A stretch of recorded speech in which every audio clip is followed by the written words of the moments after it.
Entre le Hezbollah au Liban. Dont on ne connaît pas le nom, bien sûr, puisqu'elle n'est pas revendiquée, comme vous l'avez dit. Ça arrive, pour Entebbe, évidemment, il l'avait revendiqué, c'était assez visible d'ailleurs. Alors, ma première remarque, c'est quand même que elle a assez largement cloué le bec à tous ceux qui se font de la haine d'Israël, le cœur de leur fonds de commerce politique et de leur idéologie. Il y a eu à peine, d'après ce que j'avais vu hier soir, je me suis pas levé assez tôt pour te revoir, à peine un petit tweetounet de Jean-Luc Mélenchon qui dénonce l'Union européenne, laquelle, entre autres turpitudes, toujours selon Mélenchon, laisserait Netanyahou piéger des productions européennes pour assassiner leurs utilisateurs. Alors là, je comprends pas du tout, parce qu'il n'y a aucune production européenne. Les productions européennes, ce sont donc les fameux pagers qui n'ont pas été, pas très précis, donc les fameux pagers, qui sont des productions taïwanaises en réalité, qui auraient probablement été fourguées au Hezbollah par l'intermédiaire d'un sous-traitant hongrois qui lui-même pourrait être une forgerie du Mossad. On commence, dans la presse israélienne, américaine, il commence à y avoir, on échafaude un peu des scénarios, mais évidemment, tout ça, ce sont des spéculations. Voilà. Alors, dans le même genre, il y a quand même la réaction, je ne sais pas si elle est hilarante ou totalement consternante, du secrétaire général de l'ONU, Antonio Guterres. Alors lui, je l'aime. Il faut contrôler les objets civils pour qu'ils ne soient pas transformés en armes. Alors c'est ballot, C'est ballot parce que le gars avait oublié de dire au Hamas qu'il ne fallait pas utiliser du ciment et des grues pour construire des fortifications militaires souterraines, ni des deltaplanes pour aller tuer, violer et massacrer des civils. Ça, c'est dommage, il n'y a pas pensé. Il n'a pas pensé non plus aux victimes, à inscrire les victimes du 7 octobre dans la journée de commémoration de l'ONU des victimes du terrorisme. C'est un grand distrait, monsieur Gutiérrez. Bien. C'est un. Qu'en déduisez-vous? Parce que sur X, des anonymes qui le restaurant crache sur Israël, non mais pas tellement. Justement, ce qui me frappe, c'est qu'il y a beaucoup de blagues. Il n'y a pas de diatribe de Rima Hassan, de Logu et consorts. Ils sont un peu aux abonnés absents pour dénoncer l'État génocidaire. Alors il y a énormément de blagues assez drôles. Et dans les chancelleries, ces silences radio, il n'y a même pas un communiqué chèvre-échou de l'Élysée. Alors qu'est-ce que j'en déduis, Jean-Jacques? J'en déduis que c'est tout de même une réussite israélienne. Alors bien sûr, c'est triste, c'est terrible. Dans la guerre, c'est comme ça. Il y a eu quelques victimes civiles. Des enfants. Dont 2 ou 3 enfants, on n'a pas le chiffre exact. Oui, c'est vrai, c'est terrible, si vous voulez, mais c'est la guerre, c'est la guerre. Le Hezbollah mène une guerre contre les civils israéliens. Le nord d'Israël est évacué. Le Hezbollah est une organisation terroriste qui nous a tué 58 soldats en 1983. Je vous le rappelle, au Liban, qui veut la destruction d'Israël. Mais même dans les rangs du Hezbollah, il y a eu quelques morts. À mon avis, on n'a pas encore les chiffres exacts, mais c'est de l'ordre de la vingtaine. Mais ça n'a pas été une opération extrêmement sanglante. Alors, je voudrais dire, ça fait une différence, parce que quand Israël mène la guerre à Gaza, c'est une tragédie. C'est ce que disait Golda Meir. Nous n'en voulons pas aux Palestiniens.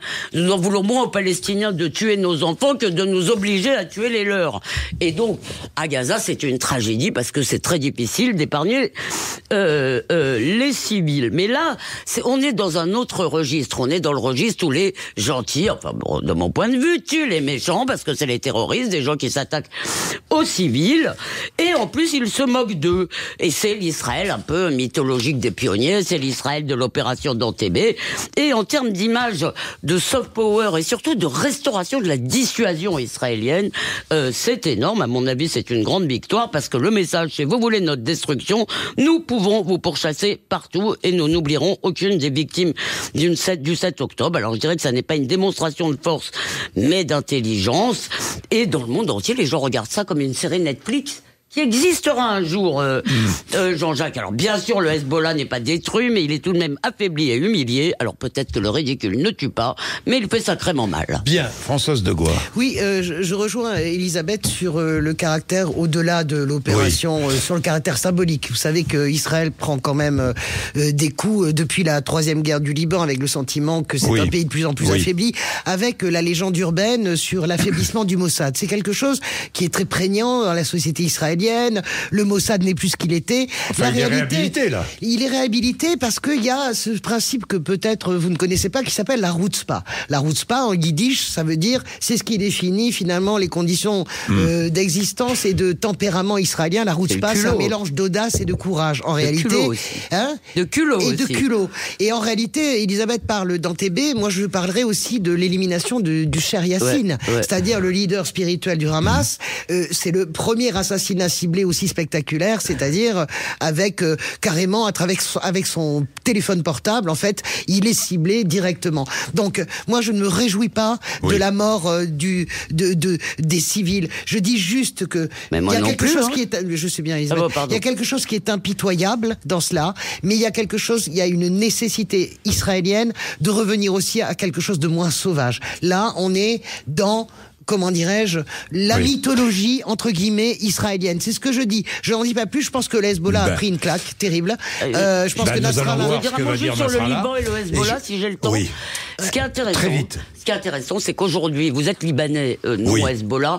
Si vous voulez, un membre du Hezbollah, c'est quelqu'un de dangereux pour comme fréquentation. Ce qui veut dire que, parce que le Hezbollah est en train de détruire le Liban. Et tout ce qui peut séparer le Hezbollah des Libanais, à mon avis, est une bonne chose pour le Liban. Alors, Xavier va intervenir.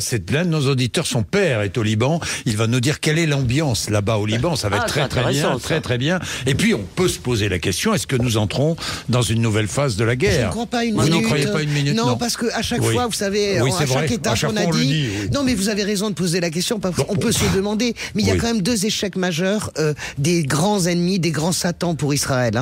Chacun étant le satan de l'autre. Il y a l'échec majeur de l'opération de l'Iran. Je rappelle quand même que les roquettes tirées massivement sur Israël, ça a échoué. Parce qu'en plus de ça, la Jordanie a participé à la défense israélienne. Et il y a cette opération... Tout le monde a participé. Tout le monde, mais la Jordanie, on sentait bien que ça tanguait un petit peu, et la Jordanie, et il y a cette opération. Donc, il me semble que zéro partout, la balle au centre. Maintenant, il faut sortir par la politique. C'est ce que je crois. Bien, on vous retrouve tout à l'heure.